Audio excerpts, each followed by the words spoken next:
Student, chapter 3 के MCQs हम already discuss कर चुके हैं। अब हम चैप्टर 7 के एमसीक्यूज को डिस्कस करने जा रहे हैं। ये भी बहुत छोटा सा चैप्टर है, क्योंकि यहाँ पर हम पूरा चैप्टर नहीं उठा रहे हैं। यहाँ पर हम सिर्फ एक जोलॉजी का पोर्शन उठा रहे हैं। सो आपसे कह रहा है कि protista is a dash group of organism. Protista एक कौन सा ग्रुप है ऑर्गेनिजम्स का? तो बेटा प्रोटिस्टा जो है वो पॉलीफाइलेटिक ग्रुप है, जिसे हम कहते हैं पॉलीफाइलेटिक लिनेज। असल में इसे हम पॉलीफाइलेटिक लिनेज इसलिए कहते हैं क्योंकि ये मल्टीपल ऑर्गेनिज्म से रिसेंबल कर रहा होता है। जैसे प्रोटिस्टा जो है वो एनिमल से भी मिलते हैं, ठीक है, जिसे हम कहते हैं प्रोटिस्ट। ये प्लांट से भी मिलते हैं, जिसे हम कहते हैं एल्जी। और ये फंजाई से भी मिलते हैं, जिसे हम कहते हैं प्रिमिटिव फंजाई। सो ये तीन ग्रुप से मिल रहे होते हैं, इस वजह से इसे हम पॉलीफाइलेटिक लिनेज भी कहते हैं। फिर वो आपसे कह रहा है protista have been divided into dash groups. तो अभी हमने पढ़ा कि प्रोटिस्टा को हम कितने ग्रुप्स में डिवाइड करते हैं? तीन ग्रुप्स के अंदर। अ colonial protozoan can be distinguished from multicellular animals due to similar and dash structure। तो वो आपसे कह रहा है एक कॉलोनी में रहने वाला प्रोटोजोआ जो है वो मल्टी सेलुलर एनिमल से किस तरह से डिफरेंशिएट है। सो वो किस तरह से डिफरेंशिएट करता है? Due to similar and unspecialised specialised structure. अच्छा, वैसे तो आपकी बुक के अंदर नॉन स्पेशलाइज्ड लिखा है, लेकिन अनस्पेशलाइज्ड भी आ रहा है, तो खैर हम उसी को कंसिडर कर रहे हैं। तो ये फंक्शन के लिहाज से जो है वो अनस्पेशलाइज्ड होते हैं। फिर वो आपसे कह रहा है sexual reproduction by the dash of the two individual occurs. वो कह रहा है कि सेक्सुअल रिप्रोडक्शन होने के लिए दो इंडिविजुअल्स के दरमियान क्या होना जरूरी है? सेपरेशन नहीं। सेपरेशन होगी तो जाहिर है रिप्रोडक्शन कैसे करेंगे? फिर उसके बाद लिखा हुआ है फ्यूजन। तो फ्यूजन तो गैमेट्स की होती है। सो वो आपसे इंडिविजुअल की बात कर रहा है। तो जाहिर है सेक्सुअल रिप्रोडक्शन के अंदर इंडिविजुअल आपस में एक दूसरे से मिलते हैं, और मेल और फीमेल का मिलना मेटिंग कहलाता है। तो इसका आंसर है सिंपल ए। फिर वो आपसे कह रहा है dried spores and cyst. Spores जो हैं ड्राई, और सिस्ट जो हैं are distributed by dirt and dust. वो कह रहा है वो डिस्ट्रीब्यूट हुई हुई हैं या हो रही हैं डर्ट से और डस्ट से, एक जगह से दूसरी जगह। तो फ्रॉम वन टू अनदर, तो वो एक हैबिटेट से दूसरे हैबिटेट में ट्रांसफर हो रही होती है। ये भी हमारी बुक की लाइन है। फिर वो अच्छा, इसमें आप गलती ये करते हैं कि बहुत सारे स्टूडेंट इसमें प्लेस लिख के आ जाते हैं, from one place to another. क्योंकि मल्टीपल जगह पे आप पढ़ते हैं from one place to another, तो यहाँ भी आपको ऐसा लगता है कि इसका answer one place to another place है। देखिए बायोलॉजी के एमसीक्यूज के लिए आपको लाजमी लाजमी बुक रीड करनी पड़ेगी। फिर वो आपसे कह रहा है about dash species of protozoan have been classified. तो अब तक तकरीबन 30,000 स्पीशीज हैं जो कि क्लासिफाइड हो गई हैं। अच्छा, बायोलॉजी के अंदर बहुत सारी ऐसी चीजें हैं जिसमें कोई एक्सप्लेनेशन ही नहीं होती, वो एग्जैक्ट रट्टा होती हैं। जैसे यहाँ पर कितने प्रोटोजोन्स डिस्कवर हो चुके हैं। अब ये तो जाहिर है इस पर तो कोई कॉन्सेप्ट ही नहीं है, ये तो एग्जैक्ट रट्टे वाली वैल्यू है। सो मल्टीपल बायोलॉजी के अंदर ऐसे एमसीक्यूज आएंगे कि जो कि एग्जैक्ट रट्टा होंगे। बहुत ही कम एमसीक्यूज ऐसे होते हैं जिसमें कोई समझाने वाली बात होती है। फिर वो आपसे कह रहे थे basis of classification of protozoan. तो क्लासिफिकेशन जब हमने प्रोटोजोआ की थी, तो वो हमने on the basis of locomotion की थी। फिर वो आपसे कह रहा है the flagella which have one or two dash, the flagellates have one or two dash. Flagellates के पास एक या एक से ज्यादा क्या होते हैं? तो बेटा फ्लैजिलेट्स नाम से ही पता लग रहा है उसके पास फ्लैजिला होते हैं। फिर वो कह रहा है ट्रैपेनोसोमा बिलोंग्स टू क्लास। ये एग्जाम्पल है। जब आपने 5 क्लासेस पढ़ी होंगी तो आपने पढ़ा होगा सबसे पहले क्लास फ्लैजिलेटा। तो क्लास फ्लैजिलेटा की जो एग्जाम्पल होती है उसे हम कहते हैं ट्रैपेनोसोमा। तो ये क्लास फ्लैजिलेटा की एक एग्जाम्पल है। फिर वो कह रहा है the flagellates are considered as the basic stock of dash. तो फ्लैजिलेट्स को हम जो है वो basic stock of evolution consider करते हैं। एवोल्यूशन के मतलब तो शायद आपको नहीं पता होंगे। एवोल्यूशन का मतलब होता है इन्वायरमेंट की वजह से बॉडी के अंदर ग्रेजुअल चेंजेस आना। जैसे पहले मंकी थे, फिर मंकी के बाद मॉडर्न मंकी आए जिसे हम एप्स कहते हैं, और फिर ह्यूमन आए। तो ये ग्रेजुअल चेंजेस क्या कहलाती हैं? एवोल्यूशन कहलाती हैं। फिर वो आपसे कह रहे थे sarcodina have no specific dash for locomotion. So वो आपसे कह रहा है the sarcodina have no specific dash for locomotion. तो अगर हम इसको देखें तो ये ऑर्गेनील है। तो कोई स्पेसिफिक ऑर्गेनील नहीं होती लोकोमोशन के लिए।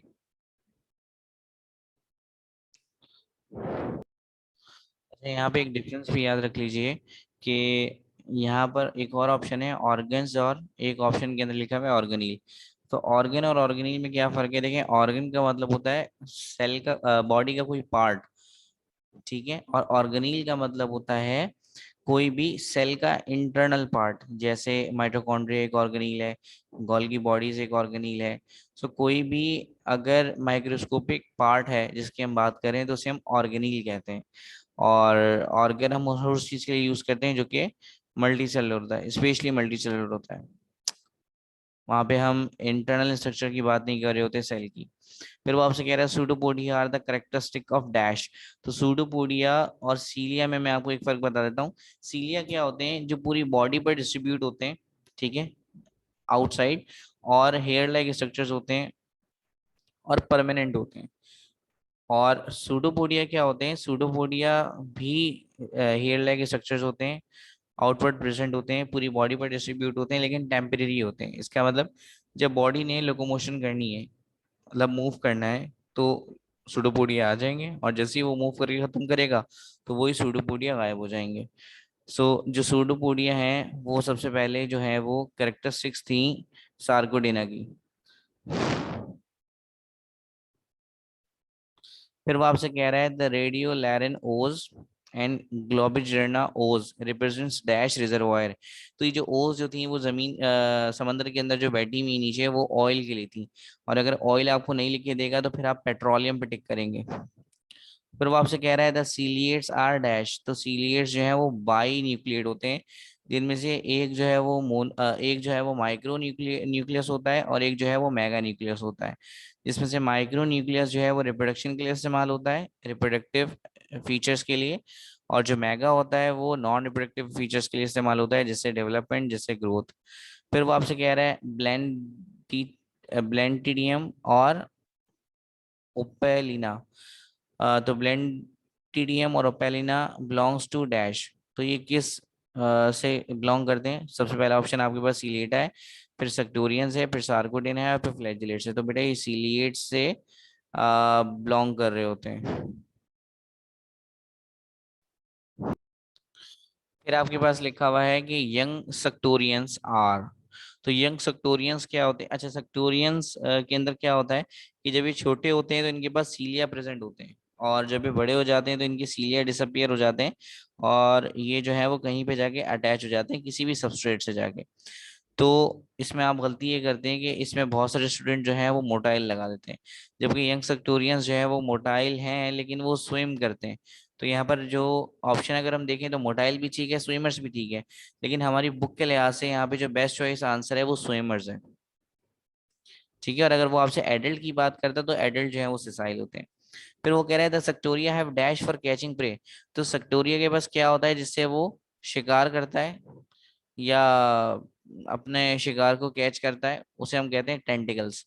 The sporozoans are the dash group of protozoan. तो ये पैथोजेनिक होता है, पैथोजेनिक हम इसे इसलिए कहते हैं क्योंकि डिजीज कॉज करता है, और जिसकी एक मेजर एग्जांपल है मलेरिया। मलेरिया एक डिजीज है जो कि इसकी वजह से होती है, जो कि प्लाज्मोडियम कॉज कराता है। सो पैथोजेनिक भी कह सकते हैं आप इसे।